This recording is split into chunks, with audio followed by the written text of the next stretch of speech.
Bonjour, bonsoir la famille Mbotenamno Biskanias Bozali. J'espère que tout le monde va bien. Biso toza bien Angolu na Nzambe azobatela. Merci na ba abonné nyonso ya chaîne na biso et merci na ba abonné nyonso ya sika to souhaiter bino la bienvenue na kati ya chaîne na biso bandeko oyo ezali ndaku na bino. Merci na bino nyonso. Et bandeko lelo toye na recette na biso ya fumbwa. Ngana tolamba fumbwa na nga simple facile na ndenge vraiment oyo ba Congo balambelaka fumbwa na bango ezaka vraiment très simple. Alors nazolakisa ndenge nga nalambaka fumbwa na nga oyo eza fumbwa na nga déjà na sokoli yango na sokolaki yango na tia yango na kati ya sani na nga na kosalela mbisa kokauka na biso video ezali na kati ya chaîne oyo tofimaki nazosalela mongusu na nga e na ba ngolo na nga mibale video eza na kati ya chaîne okokokende ko visiter yango oyo ezali litungulu na nga nasali litungulu moko ya munene nazosalela huile normale huile végétable oyo ezali pâte ya ai na nga video pe ezali na chaîne nakosalela mafuta mbila nakosalela tomate na nga ezali tomate ya mbuma eza tomate ya mbuma e oyo ezali mwamba na biso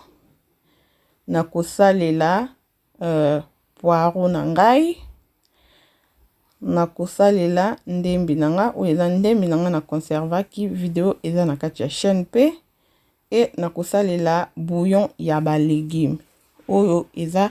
biloko kaka nakosala nazosala recette na nga simple e tokolia yango na poulet fumé na biso video lisusu eza na kati ya chaîne e tokolia yango na ngombe donc wana ezali recette na ekoya mikolo ezali koya mais tokolia yango na biloko wana.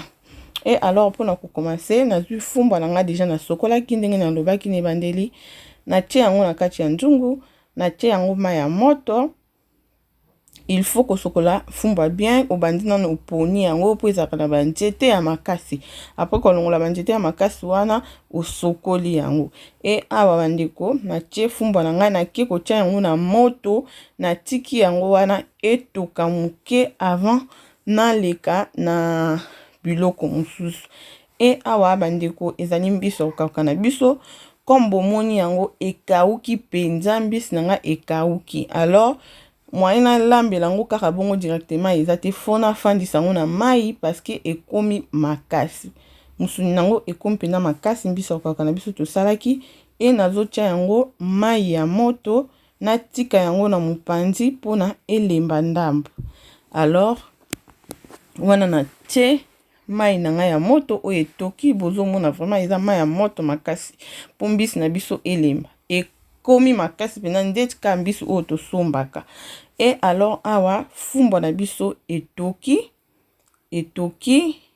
awa tozo retirer yango na moto toyebi ba fumbwa na biso eutaki epai na epai oyo yanga na sombaki yango awa te eutaki na kin mais ata eutaki na kin il faut kotokisa yango moke wana eza selon ngai ndenge nasalaka natokisaka yango nanu moke na longoli mai wana po ba fumbwa mosusu ezalaka bololo bafumba mosusu ezalaka bololo soko tokisi te olambi bongo omona fumbwa no ya mosusu ebimi bololo nga natokisaka boye na longoli mai wana ndenge bozomona natokisi na sopi yango na passoire e nazongisi fumbwa na ngai na nzungu e tozoleka na étape na biso mosusu bolanda très important bandeko oyo eza façon na nga nazo insister eza façon na nga nazolamba fumbwa na nga na ndenge ya bakongo balambaka fumbwa vraiment simple soki olingi na yo olbakisa babiloko mosusu muscade feuille et tout pas de problème oza libre oza na kati ya ndako na yo oza epai na yo olambi na ndenge okosentir à l'aise mpona bato balia bien nga nalambi na ndenge ya bakongo fumbwa moko très simple et awa natie matungulu nanga na poireau nanga na tomate nanga nazo mixer yango bandeko boyebi vraiment bien que naza na habitude ya konika biloko nanga te mais o lokola eza nango fumbwa eza nango pas de problème ekosala nango eloko te donc fumbwa ezala déjà pati ya mwamba wana eza nango problème te yango wana na mixer na mixer juste matungulu poireau et tomate na biso nazozwa fumbwa na ngai bozomona vraiment ezobimisa milinga mpona natokisaki yango et nazwi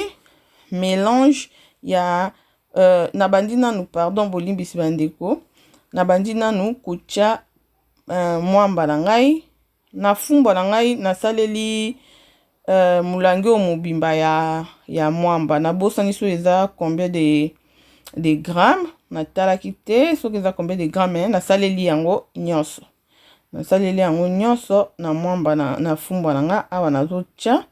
mwamba na nga likolo ya fumbwa alors okotia pe mwamba na yo ça dépend par rapport ya quantité ya biloko ozolamba donc naloba toujours na linga vraiment kopesa ba quantité te boye parce que tozaka déjà ba nombre de personnes tozana na ndako eza différent okoza pe na ba paya oyebi combien de personnes oyo bakolia biloko no donc okotia kaka par rapport ya quantité ya biloko na yo oyo ozolamba awa nazotia mafuta ya mbila na nga bandeko nde nalobi oza libre oza na kati ya ndako na yo sala ndenge ekosepesa nga nasepelaka kotia mafuta na nga ya mbila mais ndenge lelo ekomaki mafuta mbila eza bien te mpona ba santé soko moni ke mafuta mbila eza bien te mpona santé o écarte yango naloba toujours otie eloko oyo osepeli kotia olongoli oyo osepeli na yango te et awa siko nazwi mélange ya matungulu nanga tomate na poivron nanga na tie yango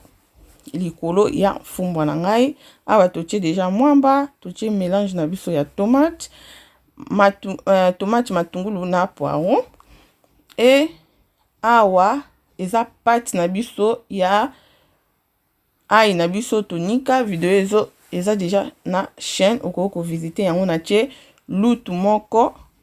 ya mukie na tie naza na besoin nango ebele te na tie bongo alors nazwi huile na ngai na tie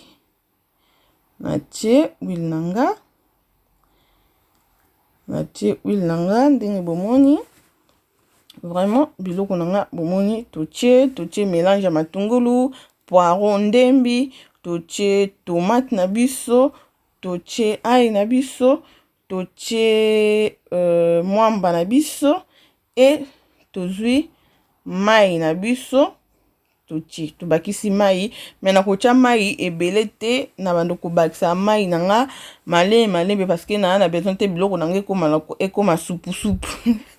donc ekoma supu te na bakisi mai na nga na bando bakisa malembe et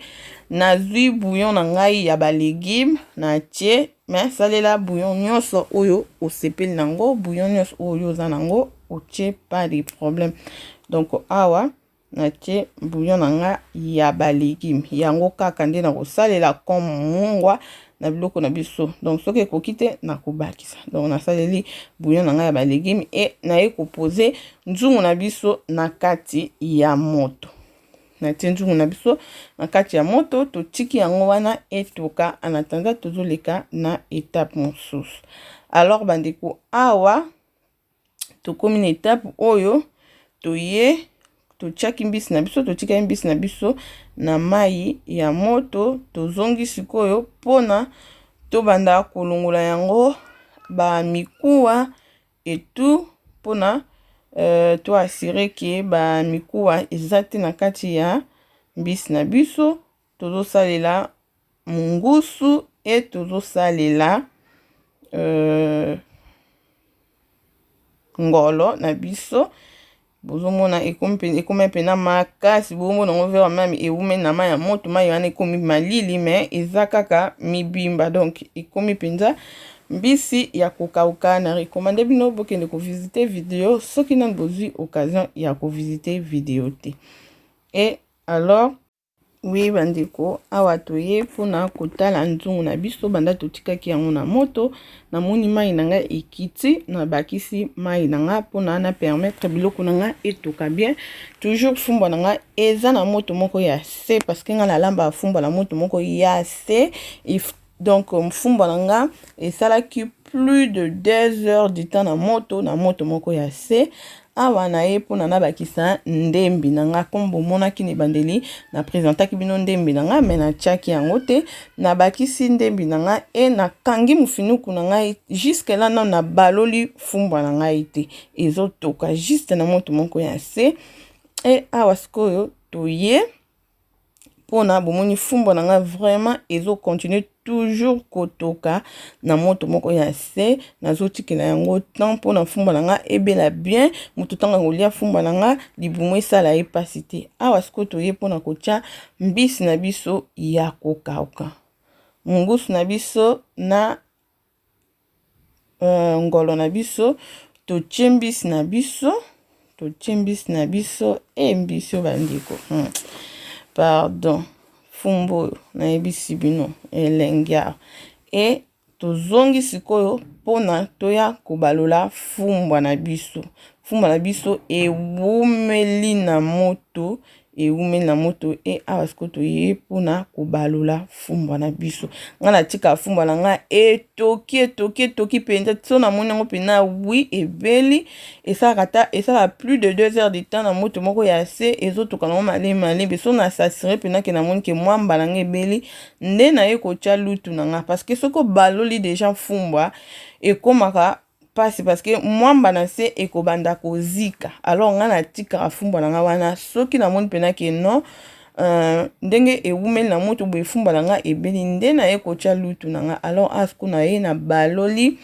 fumba na nga na mbisi biloko nyonso na tiaki